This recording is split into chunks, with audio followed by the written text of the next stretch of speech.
धर्मशाला में ऑनलाइन व्यापार के विरोध में आज 12 बजे तक कोतवाली बाजार को बंद रखा गया और व्यापारी लोगों ने ऑनलाइन व्यापार से हो रहे घाटे के कारण आज सभी व्यापारियों को एकत्रित करने के लिए बाजार बंद रखा।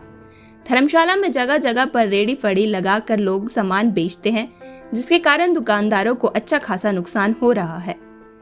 साथ ही हिमाचल प्रदेश में बाहरी राज्यों से लोग आ रहे हैं, दुकान खोल रहे हैं और कई काम कर रहे हैं, जिससे हिमाचल के लोगों के काम ठप होते जा रहे हैं, जिससे चिंतित व्यापारियों ने आज कोतवाली बाजार को बंद रखा और बाहरी राज्यों से आए कर रहे व्यापारी करने वाले लोगों का विरोध जताया। व्यापारियों का कहना है कि जिस तरह से देश में ऑनलाइन व्यापार बढ़ रहा है, उससे हमारी दुकानों में रखे सामान पर धूल जम रही है और यहाँ पर बाहरी राज्यों से आने वाले लोग भारी भरकम किराया दे रहे हैं, यहाँ दुकानें खोल रहे हैं, जबकि स्थानीय दुकानदारों को यहाँ पर बाहरी राज्यों से आने वाले लोग नुकसान पहुँचा रहे हैं और अब धर्मशाला का व्यापार मंडल एकजुट हो गया है। देखिए, व्यापार जो है वो दो मार झेल रहा है। एक तो ऑनलाइन बिजनेस के कारण और दूसरा रेडी फड़ी और फेरी वालों के कारण। उसका कारण ये है कि हम लोगों का हमारे हैंड्स अप हो गए हैं, हाथ खड़े हुए हैं। हमारे लोगों से किराया नहीं निकल रहा दुकानों का और ये लोग पता नहीं कहाँ से 40-40 हज़ार रुपये, 50-50 हज़ार रुपये पर किराए पर दुकानें ले रहे हैं। ठीक है, तो हमारा यही था। और दूसरा हमारा ये था कि इन्होंने यहाँ एक खप डाली कि देखो जी, और सारी जगह हो गया, धर्मशाला में अब कोई नहीं रहा और धर्मशाला में जो है ये सारा व्यापारी जो है वो ख़त्म हो गया और डेड है, तो यहाँ कुछ भी कर लो।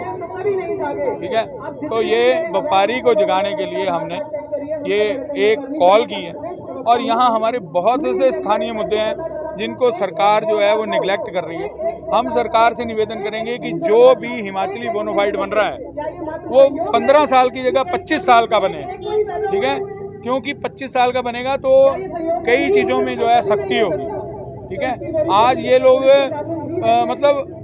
यहाँ तक है कि इन्होंने हिम केयर कार्ड और आयुष्मान कार्ड हिमाचल के एड्रेस से बनाए हुए हैं। यूपी में जो सुविधा जो इनको नहीं है और यहाँ पर ये धड़ल्ले से उस सुविधा का फायदा उठाते हैं और हमारे लोगों की लाइन को और लंबा कर रहे हैं। हमारा सर्वे है और डेमोग्राफी बदल रही है। ठीक है, हम तो यहाँ तक देख रहे हैं कि हमारे जो धारों पर डंगरे छोड़े गए थे वो कई डंगरे तो वापस ही नहीं मिल रहे हैं। और आपने देखा होगा पिछले दिनों कुल्लू में भी इसी संदर्भ में जो है एक बहुत बड़ा एजिटेशन हुआ था। तो हम सरकार से कहेंगे, सरकार जाके अपने सिस्टम को चुस्त दुरुस्त करे। मेन मुद्दा ये है कि जो बाहर से लोग आ रहे हैं वो यहाँ पे दुकानें ले रहे हैं किराए पर। यहाँ पे जो लोकल लोग हैं वो 20-25 हज़ार रुपये से ऊपर से किराया नहीं दे सकते हैं। ये बाहर से जो लोग आ रहे हैं ये 50-50 हज़ार लोगों को किराए पे दुकानें ले रहे हैं। उसके बाद वहाँ पे वो क्या कर रहे हैं कि बाहर से और अपने वो समुदाय के लोगों को बुला रहे हैं, यहाँ पे उनको ठहरा रहे हैं, फिर उनको उसी दुकान से माल सप्लाई करवा रहे हैं कि तू वहाँ पे जाओ, तू वो बेच। इस तरह से बाजार में व्यापार कम हो रहा है कि अब व्यापारी तो बेचारा अपनी दुकान खोल के सुबह बैठ जा रहा है। ये एक दुकान के जरिए से कितने लोगों को बाहर से बुला रहे हैं, जो सरकार ने ना उनकी कोई आइडेंटिफिकेशन प्रूफ होता है, ना किसी का आधार कार्ड होता है, ना कोई जीएसटी का इनके वो है। हमारे ऊपर तो जीएसटी के भी वो सब चले हुए हैं, कभी कोई इनको कोई पूछने वाला नहीं है। इस तरह से बाजार का सर व्यापार कम हो रहा है। हमारा सरकार से सिर्फ यही एक दरख्वास्त है कि हमारा ये जो लोग बाहर से आ रहे हैं इनके ऊपर एक पूरी नज़र हो और इनकी रजिस्ट्रेशन हो और इन हिमाचली बोनाफाइड जो 1 साल से हो रहा है, सिर्फ 1 साल का, उसकी लिमिट बढ़ाई जाए, 20 से 25 साल की जाए।